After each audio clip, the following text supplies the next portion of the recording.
Zedekia berumur 21 tahun pada waktu ia menjadi raja, dan 11 tahun lamanya ia memerintah di Yerusalem. Nama ibunya ialah Hamutal binti Yeremia dari Libna. Ia melakukan apa yang jahat di mata Tuhan, tepat seperti yang telah dilakukan Yoyakim.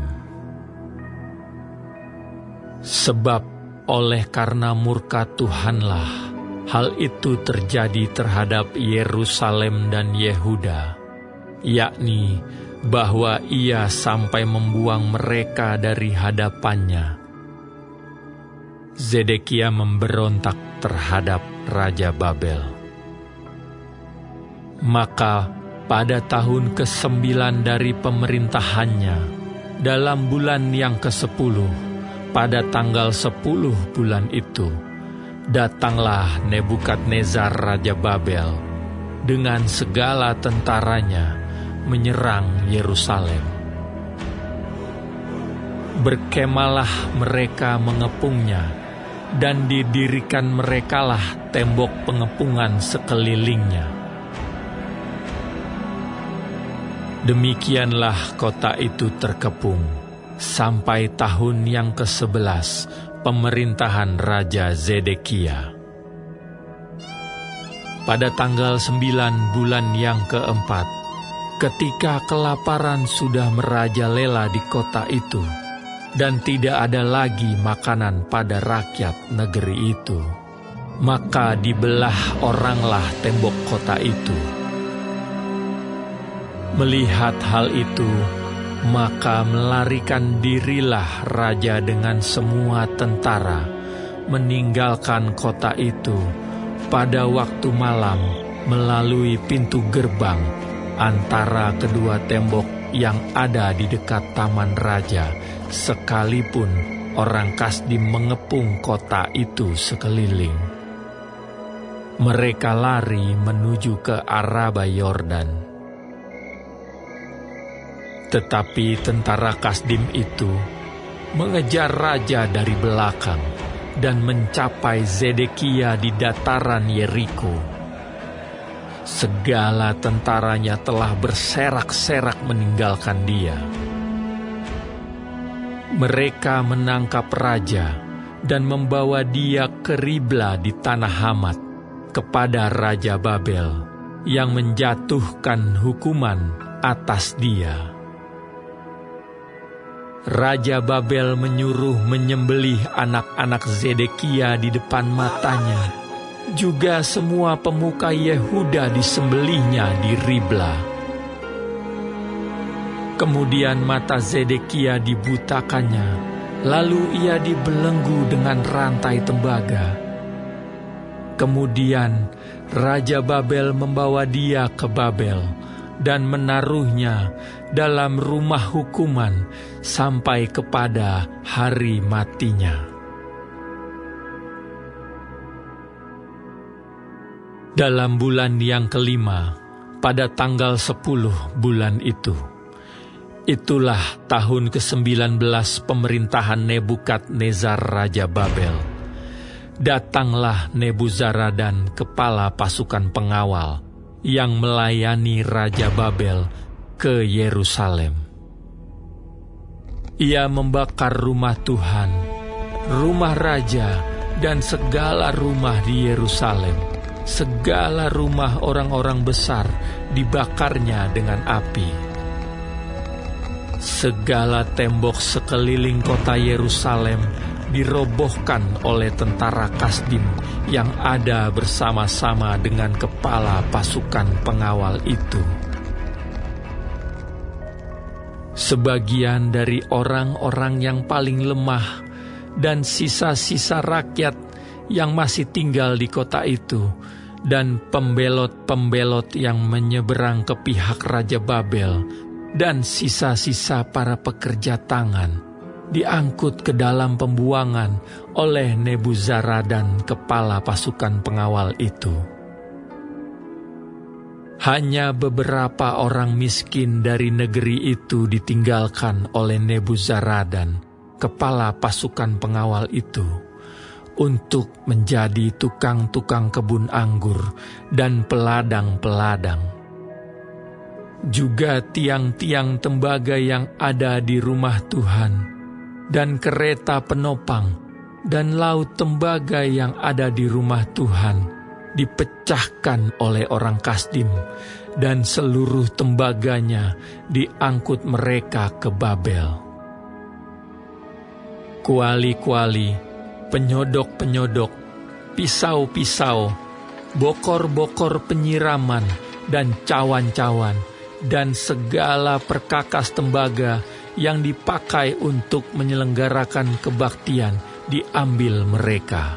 Juga pasu-pasu, perbaraan-perbaraan, bokor-bokor penyiraman, kuali-kuali, kandil-kandil, cawan-cawan, dan piala-piala, baik segala yang dari emas maupun segala yang dari perak, diambil oleh kepala pasukan pengawal itu.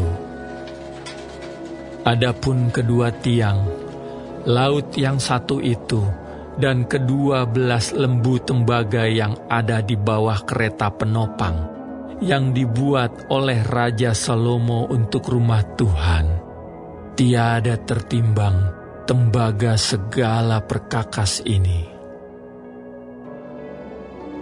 Adapun tiang-tiang itu, satu tiang 18 hasta tingginya, dan dapat dililit oleh tali yang 12 hasta panjangnya.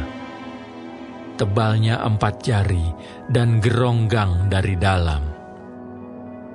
Di atasnya ada ganja dari tembaga. Tinggi ganja yang satu itu 5 hasta, dan jala-jala dan buah-buah delima ada di atas ganja itu sekeliling. Semuanya dari tembaga. Dan tiang yang kedua seperti itu juga. Mengenai buah delima, ada 96 buah delima yang merupakan gambar timbul. Seluruhnya buah-buah delima itu ada 100 pada jala-jala itu berkeliling. Lalu kepala pasukan pengawal itu menangkap Seraya, imam kepala, dan Zefanya, imam tingkat 2, dan ketiga orang penjaga pintu.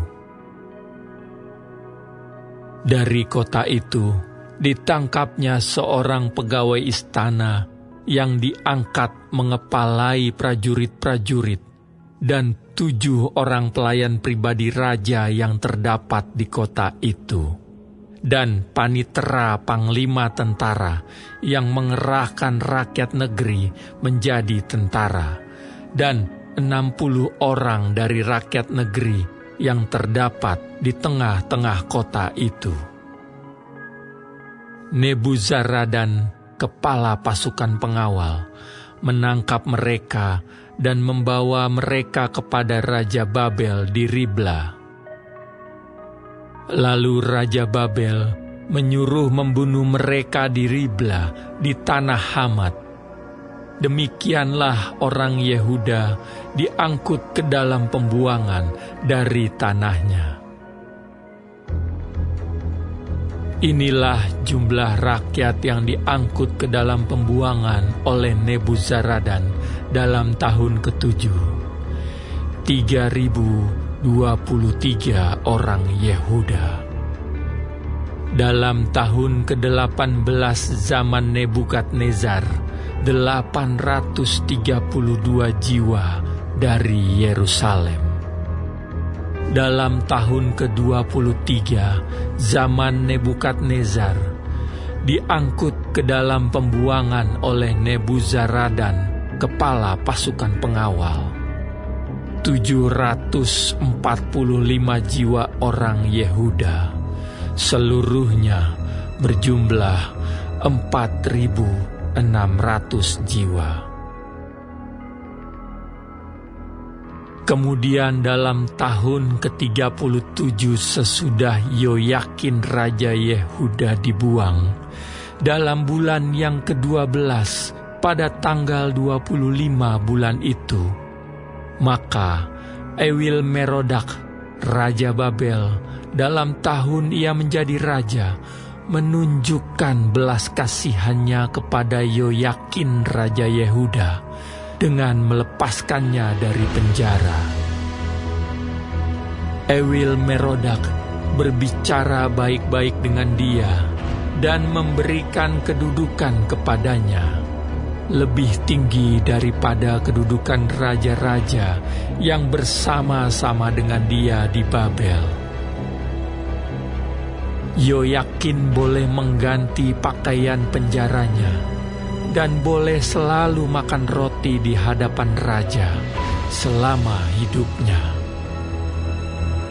Dan tentang belanjanya, Raja Babel selalu memberikannya kepadanya sekadar yang perlu tiap-tiap hari selama hidupnya sampai hari matinya.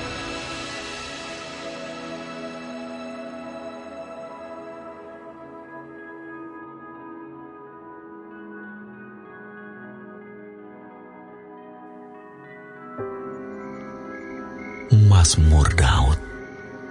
Ya Tuhan, dengarkanlah doaku. Berilah telinga kepada permohonanku. Jawablah aku dalam kesetiaan-Mu, demi keadilan-Mu. Janganlah berperkara dengan hamba-Mu ini, sebab di antara yang hidup tidak seorang pun yang benar di hadapan-Mu.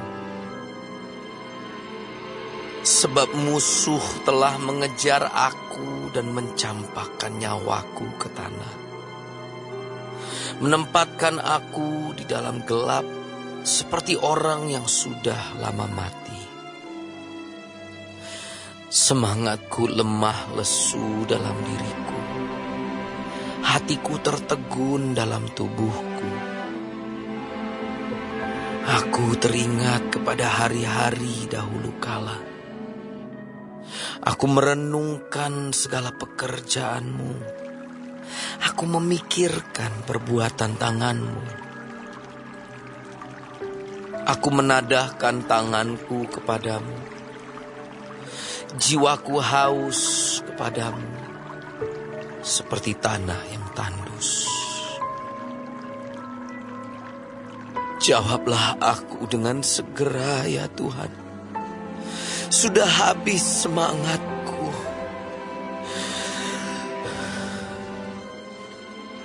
Jangan sembunyikan wajah-Mu terhadap aku, sehingga aku seperti mereka yang turun ke liang kubur.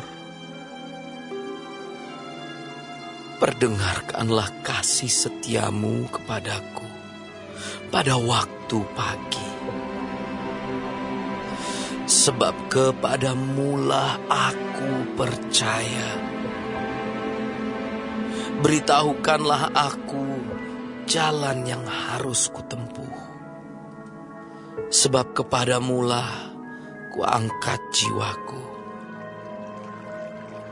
Lepaskanlah aku daripada musuh-musuhku, ya Tuhan. Padamu-lah aku berteduh. Ajarlah aku melakukan kehendak-Mu,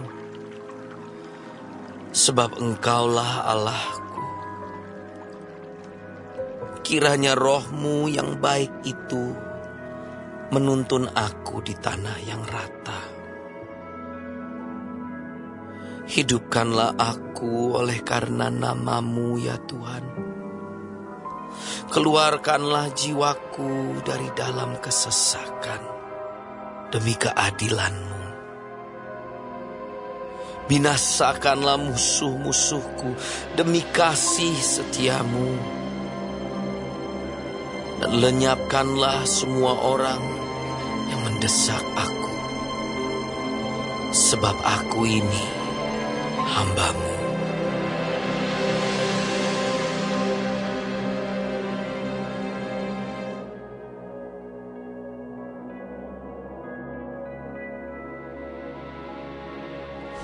Daud. Terpujilah Tuhan gunung batuku, yang mengajar tanganku untuk bertempur dan jari-jariku untuk berperang, yang menjadi tempat perlindunganku dan kubu pertahananku, kota bentengku dan penyelamatku, perisaiku dan tempat aku berlindung, yang menundukkan bangsa-bangsa ke bawah kuasaku. Ya Tuhan, apakah manusia itu sehingga Engkau memperhatikannya, dan anak manusia sehingga Engkau memperhitungkannya? Manusia sama seperti angin, hari-harinya seperti bayang-bayang yang lewat. Ya Tuhan, tekukanlah langit-Mu dan turunlah, sentuhlah gunung-gunung sehingga berasap. Lontarkanlah kilat-kilat dan serahkanlah mereka, lepaskanlah panah-panah-Mu sehingga mereka kacau. Ulurkanlah tangan-Mu dari tempat tinggi, bebaskanlah aku dan lepaskanlah aku dari banjir, dari tangan orang-orang asing yang mulutnya mengucapkan tipu dan yang tangan kanannya adalah tangan kanan dusta. Ya Allah, aku hendak menyanyikan nyanyian baru bagimu. Dengan gambus 10 tali aku hendak bermazmur bagimu. Engkau yang memberikan kemenangan kepada raja-raja dan yang membebaskan Daud, hamba-Mu. Bebaskanlah aku daripada pedang celaka dan lepaskanlah aku dari tangan orang-orang asing yang mulutnya mengucapkan tipu dan yang tangan kanannya adalah tangan kanan dusta. Semoga anak-anak lelaki kita seperti tanam-tanaman yang tumbuh menjadi besar pada waktu mudanya, dan anak-anak perempuan kita seperti tiang-tiang penjuru yang dipahat untuk bangunan istana. Semoga gudang-gudang kita penuh, mengeluarkan beraneka ragam barang.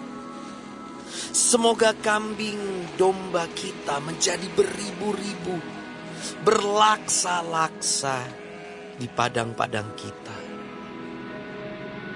Semoga lembu sapi kita sarat, semoga tidak ada kegagalan dan tidak ada keguguran, dan tidak ada jeritan di lapangan-lapangan kita. Berbahagialah bangsa yang demikian keadaannya. Berbahagialah bangsa yang Allahnya ialah Tuhan.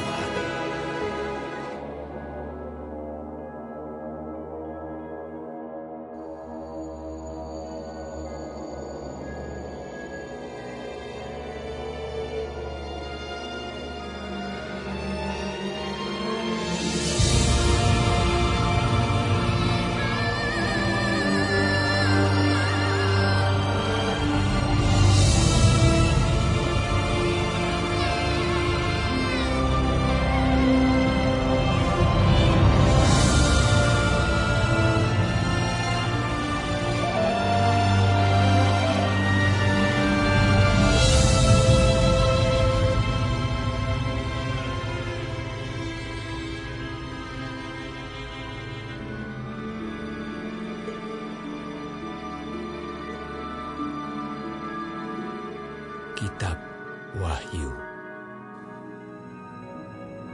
Inilah wahyu Yesus Kristus yang dikaruniakan Allah kepadanya, supaya ditunjukkannya kepada hamba-hambanya apa yang harus segera terjadi. Dan oleh malaikatnya yang diutusnya, ia telah menyatakannya kepada hambanya Yohanes. Yohanes telah bersaksi tentang firman Allah dan tentang kesaksian yang diberikan oleh Yesus Kristus, yaitu segala sesuatu yang telah dilihatnya. Berbahagialah ia yang membacakan dan mereka yang mendengarkan kata-kata nubuat ini, dan yang menuruti apa yang ada tertulis di dalamnya, sebab waktunya sudah dekat. Dari Yohanes kepada ketujuh jemaat yang di Asia Kecil, kasih karunia dan damai sejahtera menyertai kamu dari Dia yang ada dan yang sudah ada dan yang akan datang, dan dari ketujuh roh yang ada di hadapan tahtanya, dan dari Yesus Kristus, saksi yang setia, yang pertama bangkit dari antara orang mati dan yang berkuasa atas raja-raja bumi ini. Bagi Dia yang mengasihi kita dan yang telah melepaskan kita dari dosa kita oleh darah-Nya, dan yang telah membuat kita menjadi suatu kerajaan, menjadi imam-imam bagi Allah Bapa-Nya. Bagi Dialah kemuliaan dan kuasa sampai selama-lamanya. Amin. Lihatlah, Ia datang dengan awan-awan, dan setiap mata akan melihat Dia, juga mereka yang telah menikam Dia. Dan semua bangsa di bumi akan meratapi Dia. Ya, amin. Aku adalah Alfa dan Omega, firman Tuhan Allah, yang ada dan yang sudah ada, dan yang akan datang, yang Maha Kuasa. Yohanes, saudara dan sekutumu dalam kesusahan, dalam kerajaan, dan dalam ketekunan menantikan Yesus, berada di pulau yang bernama Patmos oleh karena firman Allah dan kesaksian yang diberikan oleh Yesus. Pada hari Tuhan, aku dikuasai oleh Roh, dan aku mendengar dari belakangku suatu suara yang nyaring seperti bunyi sangkakala. Katanya, "Apa yang engkau lihat, tuliskanlah di dalam sebuah kitab dan kirimkanlah kepada ketujuh jemaat ini: ke Efesus, ke Smyrna, ke Pergamus, ke Tiatira, ke Sardis, ke Philadelphia, dan ke Laodikia." Lalu aku berpaling untuk melihat suara yang berbicara kepadaku.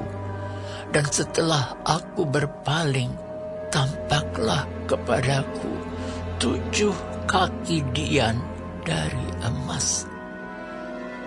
Dan di tengah-tengah kaki dian itu ada seorang serupa anak manusia, berpakaian jubah yang panjangnya sampai di kaki, dan dadanya berlilitkan ikat pinggang dari emas.